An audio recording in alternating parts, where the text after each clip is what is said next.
Jason Lee with nextlevelguitar.com, and today I'm going to show you a really cool technique, rockabilly fingerpicking. Definitely want to get you off the pick today for this segment. I want you to throw it away. I don't want you to look at it. I really want you to concentrate on your fingerpicking hand, so as opposed to just your index and your thumb. We're really going to get you to try and use your middle and your ring finger today. So let's get into a really simple, really easy broken down little riff that I think when you really start getting into it, you can really impress people, but it's a really easy riff to do. Really what we're going to concentrate on is what I call going outside in. So we're going from our outside strings all the way to the inside strings. So let's do that right now. Pretty much just keep your hand on an E major chord. It's very easy to play. And right now what I'm going to just pretty much break down this rhythm for you. For this segment I really only want you to use your thumb and your index finger, but you're really going to be bouncing around a lot. So we're going to break it down real slow right now. Like I said earlier, this is pretty much just going to be a simple outside in type of method. And if you're familiar with any pull-off technique, we're going to show that in a second too. So right now we're just concentrating on two notes, our open E's. So keep your chord fretted, but we're just going to play those open E's right now. We're going to go low E to high E. So let's keep playing that rhythm.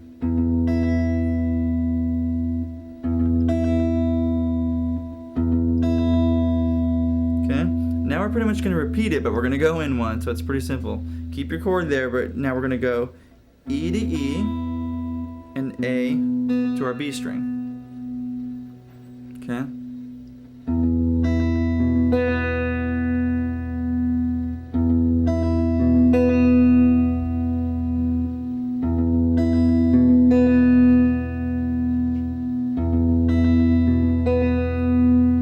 Now we're going to try it with your E chord. You're actually going to use your index finger on the E chord, and you're going to pretty much do like a open pull on, I guess you call it. So you're going to play an open G and then add that string back down on the G sharp with this note.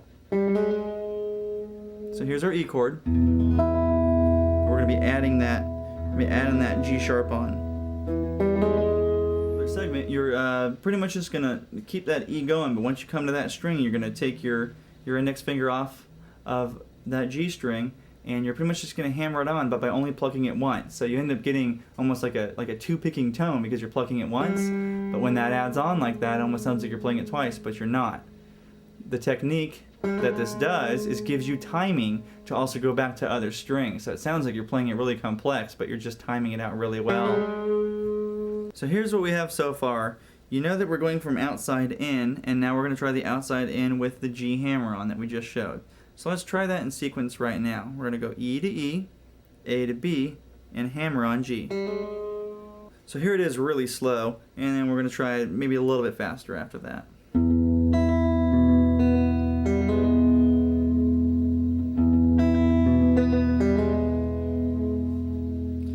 Now we're going to keep doing that, but for a little bit of rhythmic flavor, I guess we could say, we're going to actually try and hit that A one more time. So let's complicate that rhythm just a little bit more, and we're going to try it this way. We're going to try E to E, A to B, A one more time, and then our pull off. So let's try that again real slow. We're just adding that A right before we go to that G pull on.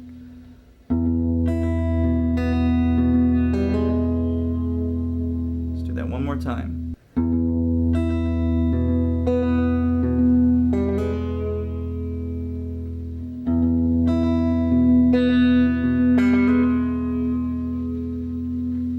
So now we're just going to add one more note. In this lesson, I pretty much want you to just keep building it one note at a time to where maybe within that day or next few days you can really grasp it really well.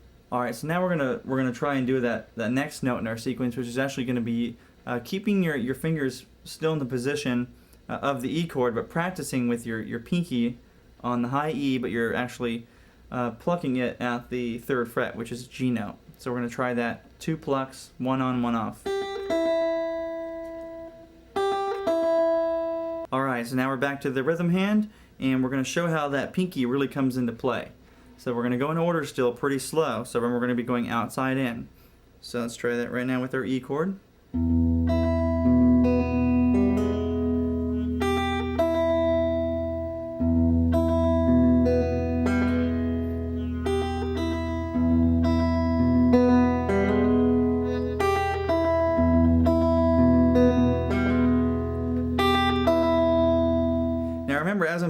this, I'm using these fingers pretty much just to rest or mute the strings, but the whole time I'm only using my thumb and my index finger to pick this.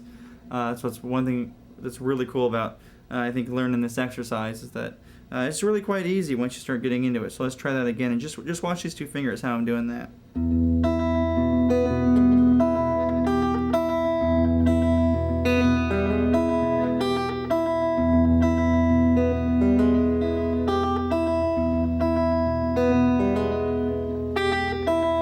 Alright, so now that we've broken the riff down for you and you can keep practicing that, I'd like you to try and just slowly build your momentum. I'm going to play something for you about medium paced right now, and I'm going to do it in 2 examples. I'm going to show you the way that we've taught it today.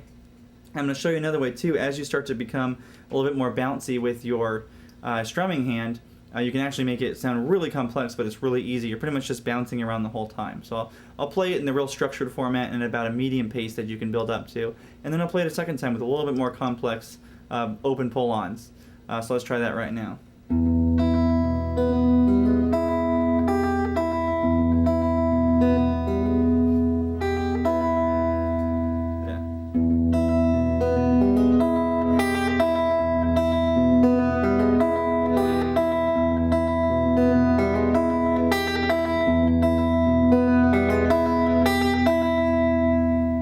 As you keep becoming more comfortable with this exercise, I'd like you to maybe even try a little bit more, added rhythms in there. One cool thing that I've been doing too in the last 2 examples that I just played was actually just adding one more little open E before I did that pull off, so you can hear it in this example. So there's that open E that I'm adding on. It makes it even a little bit more complex. But so here's a simplified format, and then I'll show you with the open E too, just as a fun example. Now we'll add that open E before the pinky to G. Now another feature that we're doing right now too is I'm doing a slight bend with my pinky. So the more you get into this exercise, you might want to just keep practicing that. If you don't have any calluses on your pinky yet, this is definitely an exercise that'll get you there. So I want you to just actually sit and practice doing this. So you're pretty much building it up to this note.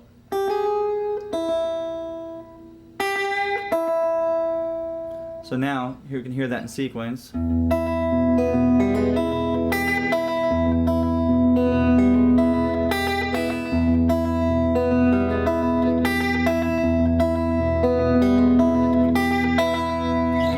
So definitely with this exercise, it gives you a little bit of freedom to really get creative on your own. I don't want you to think this is too structured, but definitely the simpler you start out, the easier it's going to be. And like I said earlier, it's really neat once you start getting into this exercise that you can really sound complex, but it's really quite simple. It's the hoppy rhythm, that really makes it, I think, a different sound. So here's pretty much our example in a real simple 3-chord sequence. So we're going to try that right now. I think the riff sounds really cool when you make that the complex part. And we're going to go E to an A to almost like a power chorded B. We're pretty much just going to use those 3 middle strings right there. So let's try that right now.